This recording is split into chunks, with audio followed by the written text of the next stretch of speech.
मैं Santosh Kumar Mishra, assistant professor, Saket girls PG college, Dahila Mau Pratapgarh, online class में सबका स्वागत है।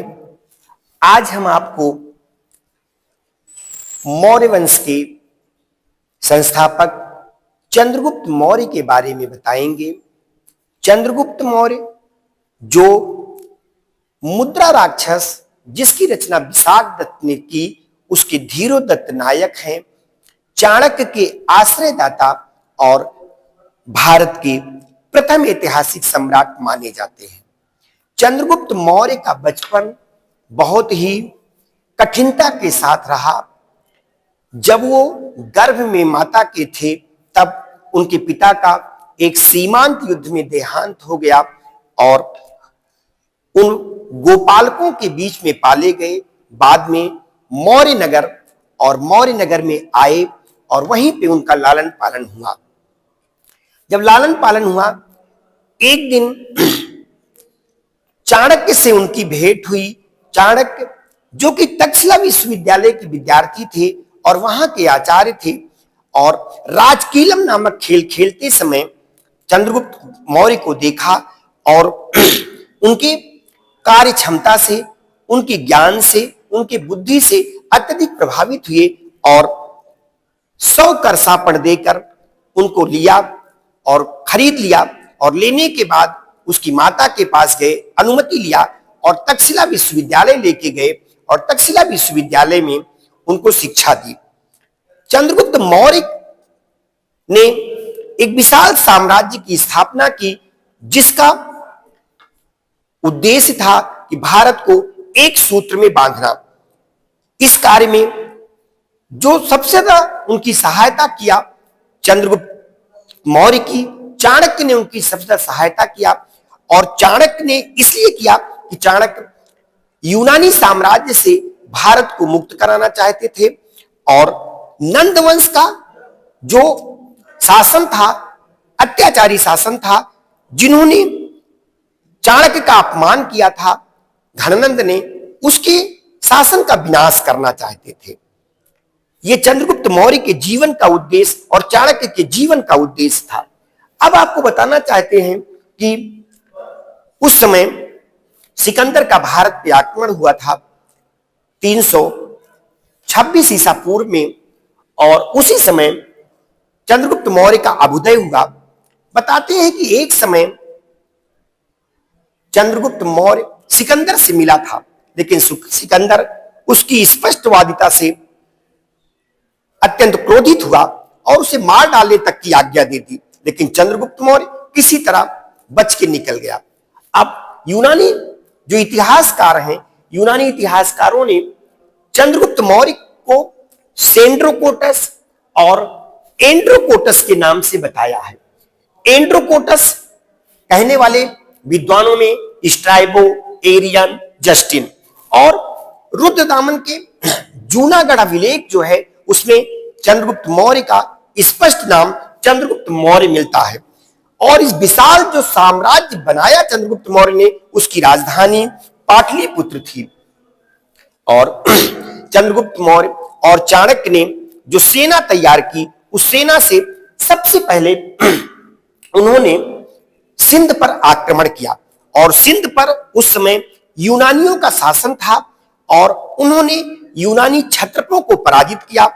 और यूनानी क्षत्रपों को पराजित करने के बाद जो जस्टिन कहता है कि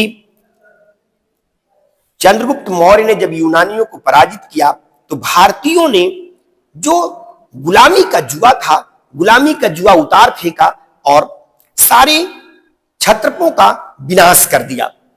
उसके बाद अपनी सेना को जो तैयार किया, पंजाब विजय किया। पंजाब विजय करने के बाद नंदों के ऊपर उन्होंने आक्रमण किया। लेकिन नंदों के ऊपर जो आक्रमण किया, नंदों की राजधानी के ऊपर आक्रमण किया, लेकिन राजधानी पर आक्रमण करने के बाद वह पराजित हो गया। पराजित होने के बाद उसने समीक्षा की कि मेरी पराजय का क्या कारण है।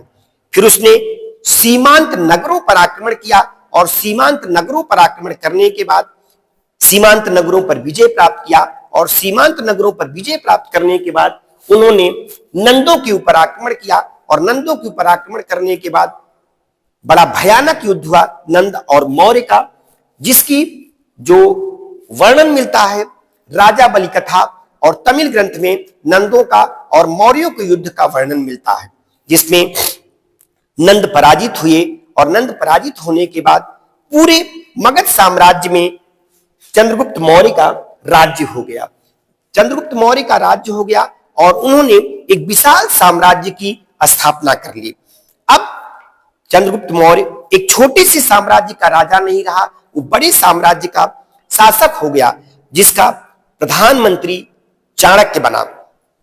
अब जो सिकंदर का सेनापति डाइमेकस था, डाइमेकस का पुत्र जो सेल्यूकस है, सेल्यूकस जिसने निकेटर की उपाधि को धारण किया। निकेटर का मतलब होता है युद्ध का विजेता, और युद्ध का विजेता, और जिसको जस्टिन, एरियन, प्लूटार्क ने बताया कि सेल्यूकस ने भारत पर आक्रमण किया, लेकिन जब सिकंदर ने भारत पर आक्रमण किया था तब भारत की स्थिति बहुत ही विखंडित थी। भारत छोटे छोटे टुकड़ों में बटा हुआ था।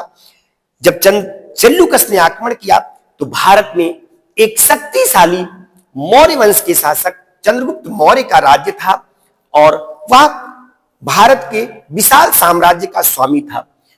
दोनों में भयानक युद्ध हुआ और युद्ध होने के बाद चंद्रगुप्त मौर्य ने सेल्यूकस को पराजित कर दिया। इसका उल्लेख जस्टिन करता है, एरियन करता है और प्लूटार्क करता है। अब पराजित करने के बाद चंद्रगुप्त मौर्य और सेल्यूकस में संधि होती है। संधि में सबसे पहले बताया जाता है कि सेल्यूकस ने अपनी पुत्री हेलेना का विवाह चंद्रगुप्त मौर्य के साथ कर दिया और चंद्रगुप्त मौर्य के साथ करने के बाद चंद्रगुप्त मौर्य को दहेज में अराकोसिया, काबुल, जेड्रोसिया ये 4 प्रांत दिए, जिससे भारत का जो साम्राज्य था भारत के बाहर बढ़कर अफगानिस्तान, बांग्लादेश तक पहुंच गया। और दूसरा सेल्यूकस ने किया, अपना राजदूत मेगस्थनीज चंद्रगुप्त मौर्य के दरबार में रखा। मेगस्थनीज ने इंडिका नामक ग्रंथ की रचना की और सबसे बड़ी बात, जो हमारे भारतीय इतिहास में 4 वर्ण का उल्लेख मिलता है, ब्राह्मण, क्षत्रिय, वैश्य और शूद्र, मेगस्थनीज ने अपनी इंडिका में 7 वर्ण का उल्लेख किया कि भारत में 7 जातियां रहती हैं। इसके बाद चंद्रगुप्त मौर्य ने भी उदारता का परिचय देते हुए 500 भारतीय हाथी चंद्रगुप्त मौर्य सेल्यूकस को दिया, जिससे चंद्रगुप्त मौर्य की उदारता का परिचय मिलता है। इसके बाद चंद्रगुप्त मौर्य की दक्षिण विजय का उल्लेख मिलता है और दक्षिण विजय का जो उल्लेख मिलता है वो संगम साहित्य के ग्रंथ में मामूलनार, अहनानुरू और पुनरानुरू से मिलता है उल्लेख कि चंद्रगुप्त मौर्य ने दक्षिण भारत की विजय की थी। दक्षिण भारत की विजय का प्रमाण उसके मिलता है कि जब वह अपने जीवन काल के अंतिम समय में जैन धर्म का अनुयायी बन गया और जैन धर्म का अनुयायी बनने के बाद श्रवण बेलगोला, मैसूर, कर्नाटक चला गया और कर्नाटक में अपने जीवन का अंतिम समय बिताया, जिससे हमको पता चलता है कि वह दक्षिण भारत की विजय की थी। उसके बाद उसके दक्षिण भारत की विजय का साक्ष्य जो मिलता है अशोक के ब्रह्मगिरी लेख से मिलता है।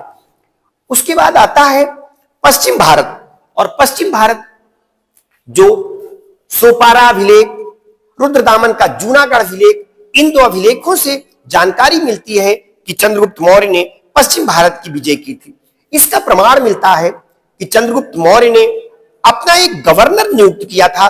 गवर्नर का नाम है पुष्यगुप्त वैश्य, और पुष्यगुप्त ने सुदर्शन झील जो थी, उस समय सुदर्शन झील का बांध टूट गया था और सुदर्शन झील के बांध का निर्माण करवाया चंद्रगुप्त मौर्य के शासक पुष्यगुप्त ने।